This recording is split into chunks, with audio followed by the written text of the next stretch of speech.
Hi, Chief Engineer George Bucknor. First of all, like we said, we thank Mr. President, who has expeditiously assented to the PIB, making it a law today to make it an act. And at the same time, we thank the Honorable Minister for Petroleum, who has worked assiduously to ensure that this was brought to pass, in spite of the hiccups they had. But most especially, there are very important areas that we plead with Mr. President now that he's requesting that the Senate and the Reps make some amendments to the Act. I think it would be better too for Mr. President to consider that the host communities clauses were not dealt with right from the House to both Reps and Senate. It will be nice if Mr. President and Commander-in-Chief of the Armed Forces, GCFR, uses his powers to call on the Senate and the Reps to treat the areas, especially the downstream and the midstream. There is no way you will say 3% justifies the host communities' impacts or development, whereas the midstream is the most difficult and most dangerous area because of the hazards, and then the downstream. So we are saying that 3% be added to midstream, 3% downstream. Maybe by this, the host communities would at least, even if they are not going to smile, will try to put their palms together. Again, you're talking of gas flaring. Recently, there was gas leakage in Onelga in Rivers State.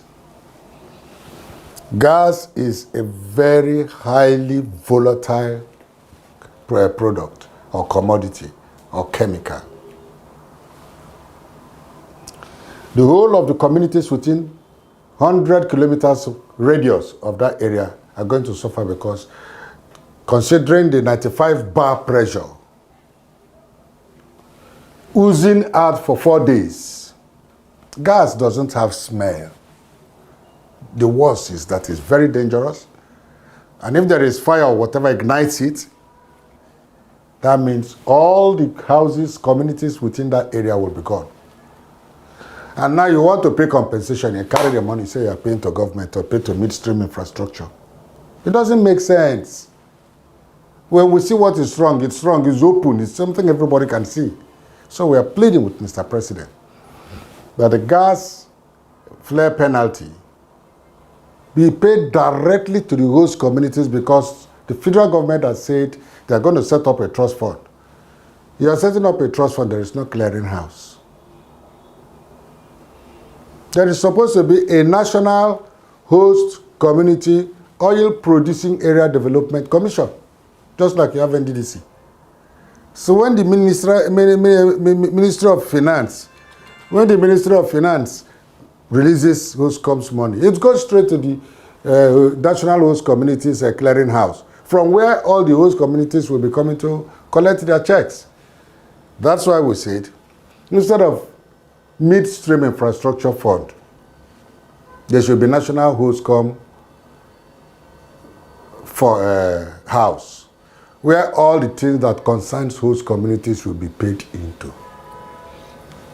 And until they get it right, it is not an international standard, because now we say we are going to have a legal framework, accountability and transparency of international standard. Until they get it right, it is not of international standard.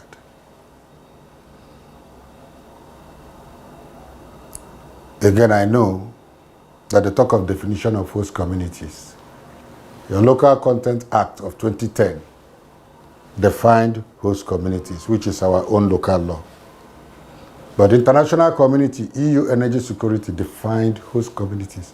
Which one are we following if we say international standard? Are we following our local man-made own, or we are following the international one for which Nigeria is signatory to some of the conventions and the treaties? We must have to get it right. And that's why I'm thanking Mr. President to have started from the onset to ask for amendment. Let him be thorough with the amendment he's requesting for. It's not only the one that concerns federal government or affects them, but looks inwards too to say, okay, the source from where we get these products, the source from where the economy of this country stands, the pillar that holds the economy of this country, that source we have to give.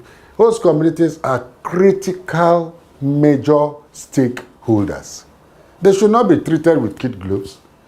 They are setting up communities, they are expanding board compositions. Host communities must be there. Especially you talk of the commission and the authorities.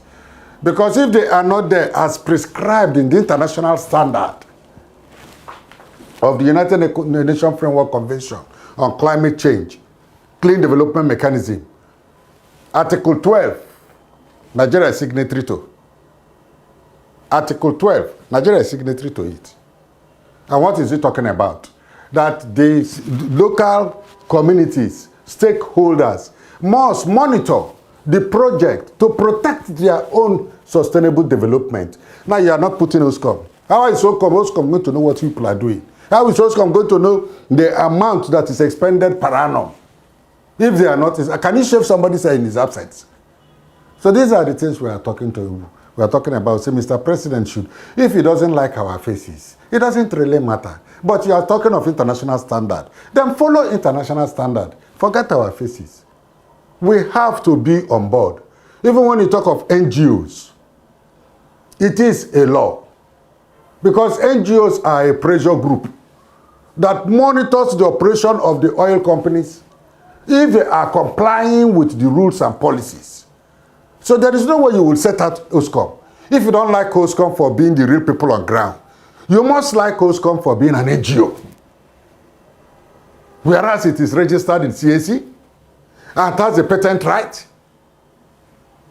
If we have to do it right, we must do it right. If we really want to come out and do it right, we can. That's why we are pleading with Mr. President for having taken a bold step. 1, to sign. 2, to look at the clauses. No. Amend. He should also carry issues of host communities and amend and balance the situation. I wish Mr. President well. We are going to work with NMPC Limited. We will work with the commission and the authority so that we'll foster harmonious relationship between the operators and the communities. But above all, they must always remember that you cannot do without the critical stakeholders. Wherever they are watching this, hearing this, they should take it seriously so that the host communities will not cross the line. Thank you.